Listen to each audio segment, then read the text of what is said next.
नमस्कार। स्वागत है आप सभी का हमारे YouTube चैनल में।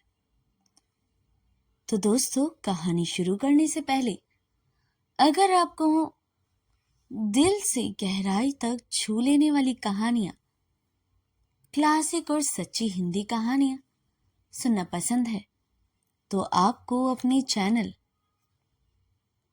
सुहाना सफर विद कल्पना को सब्सक्राइब जरूर करें। आपका छोटा सा एक प्रयास यानी कि एक लाइक और भी बेहतरीन और नायाब कहानियां आप तक लाने की नई ताकत और प्रेरणा देता है। तो चलिए बिना देर के शुरू करते हैं आज का सफर। आज हम आपको सुनाने जा रहे हैं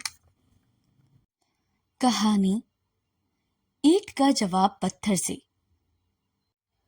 16वीं सदी में भारत पर मुगल सम्राट अकबर का राज्य था। उन्हीं दिनों मध्य प्रदेश में गढ़मंडला नाम का एक छोटा सा राज्य था। वहां की रानी का नाम दुर्गावती था। राजा दलपत शाह के साथ उसका विवाह हुआ था, लेकिन विवाह के सिर्फ 4 वर्ष बाद ही एक दिन अचानक राजा की मृत्यु हो गई और रानी दुर्गावती विधवा हो गई। उस समय सती प्रथा का प्रचलन था, जिसमें पत्नी अपने मृत पति के साथ चिता में जलकर मर जाती है। परंतु दुर्गावती ने सती होकर अपने 3 वर्षीय पुत्र को अनाथ बना देना उचित नहीं समझा। इस तरह दुर्गावती ने राज्य की बागडोर अपने हाथों में ले ली। उधर अकबर छोटे छोटे राज्यों को जीतकर अपने साम्राज्य का विस्तार करना चाहता था। उज्जैन में आसफ खान नाम का एक मनसबदार था। दलपत शाह के शासनकाल में उसने कई बार गढ़मंडला पर आक्रमण कर दिया था, परंतु हर बार उसे हार का मुख देखना पड़ा। जब दलपत शाह की मृत्यु हो गई तो उसे लगा कि अब गढ़मंडला को हड़पने की इच्छा पूरी हो जाएगी। यही सोचकर एक दिन उसने गढ़मंडला पर अचानक आक्रमण करने के लिए घेरा डाल दिया। लेकिन रानी दुर्गावती बहुत समझदार थी। वह बिना कारण युद्ध में पड़कर अपने आदमियों को नहीं मरवाना चाहती थी। उनकी सूझबूझ के कारण ही वे बेहद ही प्रसिद्ध थी।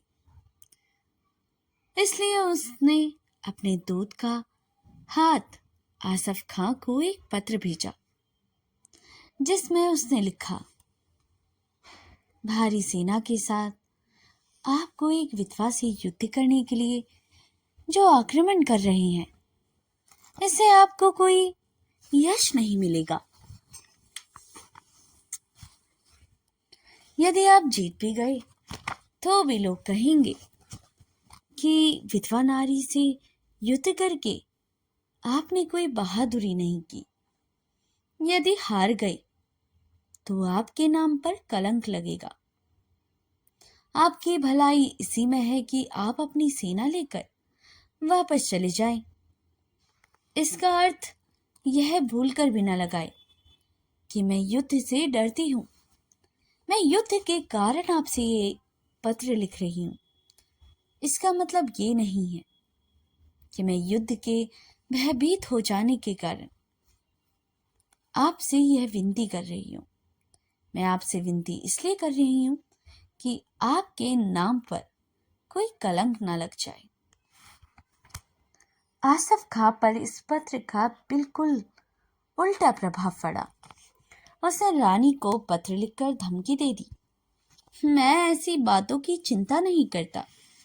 तुम मेरी अधीनता स्वीकार कर लो। मैं तुम्हें अपनी शरण में जरूर रखूंगा, वरना तो मैं गढ़मंडला पर जोरदार आक्रमण कर दूंगा। दुर्गावती ने आसफ खां का पत्र पाते ही अपने सेनापति को युद्ध की तैयारी करने की आज्ञा दे दी। वे सभी लोग युद्ध में लग गए। दोनों सेनाओं में घमासान युद्ध छिड़ गया। लड़ाई के मैदान में दुर्गावती ने बड़ी बहादुरी दिखाई। रानी दुर्गावती की बहादुरी, साहस व सेना का कुशल संचालन देखकर आसफ खां भी दंग रह गया कि एक स्त्री, इतना अच्छा ज्ञान, कितनी बहादुर और कितनी साहसी महिला है। पति के मर जाने के बाद भी वे इतने साहस से हम सभी से युद्ध लड़ रही है। आजकल तो हमारे सामने बड़े से बड़े राजा भी टिक नहीं पाए, और ये महिला इतनी कुशल संचालन देखकर हम लोग बहुत आश्चर्यचकित हो गए।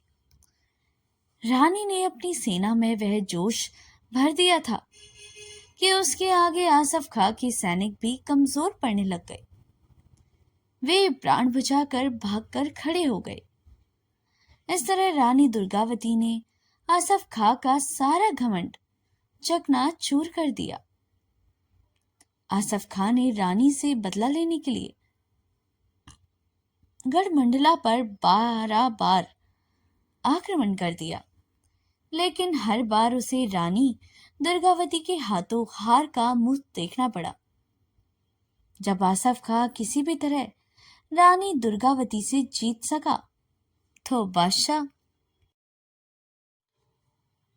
अकबर के पास पहुंचा। आसफ खां की हार व रानी दुर्गावती के साहस व वीरता की बात सुनकर अकबर गुस्से से भर उठा और वे कहने लगा, एक स्त्री तुमको हरा सकती है? एक स्त्री के बराबर तुम लोग लड़ नहीं पाए? उसका साहस देखकर काफी हद तक अकबर गुस्से से उन लोगों पर बेतहाशा चिल्लाने लगा। एक दिन अकबर ने दुर्गावती के पास सोने का एक चरखा भेजा। चरखे के साथ उसे संदेश लिखा, किसी विधवा द्वारा राज्य का बड़ा भार उठाना शोभा नहीं देता। तो मैंने सोचा आपको इस झंझट से क्यों ना मुक्त किया जाए। अकबर ने उसे यह भी लिखा कि अगर आपने अपना राज्य हमें नहीं सौंपा तो आपके साथ हम युद्ध लड़ने खुद से आएंगे।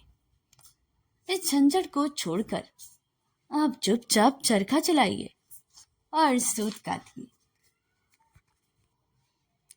तभी अकबर के इस संदेश को पढ़कर रानी क्रोध से भड़क उठी। हाँ, उनकी इतनी हिम्मत कि मुझे चरखा चलाने के लिए बोल रही हैं। अभी मैंने इसकी सेना का इतनी बुरी तरह से परास्त कर दिया, तब भी इनका घमंड चकनाचूर नहीं हुआ।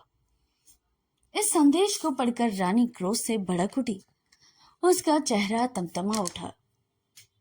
उसने अकबर के इस चरखे का जवाब में सोने का एक पिंजन, मतलब रुई धुनने का यंत्र बनवा कर अकबर के पास भेज दिया। साथ में यह लिखा, यदि आप समझते हैं कि राजकाज छोड़कर मुझे अब चरखा चलाना चाहिए, तो मैं सोचती हूँ कि अब आपको भी राजकाज छोड़कर रुई धुननी चाहिए। वे आपको ज्यादा शोभा देगा। आपको पीठ पीछे ऐसी बातें करते देखकर आपको अपना राज्य छोड़कर किसी जंगल में प्रवास कर लेना चाहिए। मानिए आप अपना राज्य संभालने में बिल्कुल भी उत्तम राजा नहीं है। शहंशाह अकबर पिंजन पाकर गुस्से से भड़क उठा। उसने आसफ खां को अपनी सेनाएं व तोप खाना देकर पूरी तैयारी के साथ गढ़मंडला पर फिर से आक्रमण करने का आदेश दे दिया। जाओ, उस घमंडी स्त्री का घमंड तोड़ दो। उसकी इतनी हिम्मत कि मुझे रुई धुनी देने की हिम्मत करनी चाहिए। अब उससे पता चलेगा कि शहंशाह अकबर के साथ उन्हें यह नहीं करना चाहिए था। उन्होंने यह दुश्मनी बेकार ही मोल ले ली। लगभग 12,000 पैदल सैनिक, 6,000 घुड़सवार व एक तोप खाना लेकर आसफ खान ने गढ़मंडला पर एक बार जोरदार फिर से आक्रमण कर दिया। दुर्गावती के पास केवल 1,500 घुड़सवार और 8,000 पैदल सैनिक थे, लेकिन उनमें साहस जैसे कूट कूट कर भरा हुआ था। वह इतनी विशाल मुगल सेना को देखकर जरा भी नहीं घबराई। उसने मुगल सेना के साथ इतना घमासान युद्ध किया कि उसकी वीरता को देखकर मुगल सैनिक भी धैर्य रह गए। वे सोचने लगे कि स्त्री जिसके पास न घुड़सवार है, न तोपखाना, न सैनिक, वे मुगल सेना से युद्ध लड़ने को सक्षम है। उनकी वीरता को देखकर ये सभी शर्मसार हो गए। रानी काफी समय तक अपने सैनिकों सहित वीरतापूर्वक लड़ती रही, लेकिन मुगलों के तोपखाने के सामने उसके तीर कमान भला कब तक ही टिकते। फिर वह भी अपने साहस से लड़ती रही। अचानक उसकी बाईं आंख में एक तीर आ कर लग गया, लेकिन रानी ने तीर को आंख से निकाल फेंका। उसकी आंख से खून बह रहा था, लेकिन वह बराबर युद्ध करती रही। इतना साहस देखकर लोगों के आंखों से अश्रु बहने लगे, लेकिन वह फिर भी बराबर युद्ध करती रही। धीरे धीरे रानी का सारा शरीर बाणों से छिन्न हो गया। तो खाना भी इसी बीच अधिक तेजी से के साथ गोले बरसाने लगा। रानी ने जब देखा कि तोपों के सामने उसका बचना असंभव है, तो उसने अपनी तलवार से ही अपनी गर्दन पर वार किया और वीर गति को प्राप्त हो गई। तो दोस्तों, यह कहानी यहीं पर हम समाप्त करते हैं। ये जो वीर स्त्रियां होती थी, हमारे देश का गौरव है। इन्होंने अपने साहस और त्याग, बलिदान से इतिहास के पन्नों को स्वर्णिम बना दिया। इन्होंने यह सिद्ध किया कि नारी शक्ति किसी से कम नहीं होती। देश की रक्षा हो या सम्मान या स्वतंत्रता के लिए इन्होंने अपने प्राणों तक का बलिदान दे दिया। आज की स्त्रियां हर एक चीज में निपुण हैं। आज भी इनकी कहानियां हमें प्रेरणा देती है कि हमें अपने देश, समाज और सत्य के लिए हमेशा खड़ा रहना चाहिए। इन वीरांगनाओं का जीवन हम सभी के लिए प्रेरणा और सम्मान का सबसे बड़ा उदाहरण है। दोस्तों, अगर आपको यह वीडियो पसंद आई हो, तो हमारी वीरांगनाओं की कहानी ने अगर आपको प्रेरित किया हो, तो वीडियो को लाइक, चैनल को सब्सक्राइब और अपने दोस्तों के साथ ज़रूर शेयर कीजिएगा। ऐसे ही ज्ञानवर्धक और प्रेरणादायक वीडियो के लिए हमारे साथ जुड़े रहे। धन्यवाद।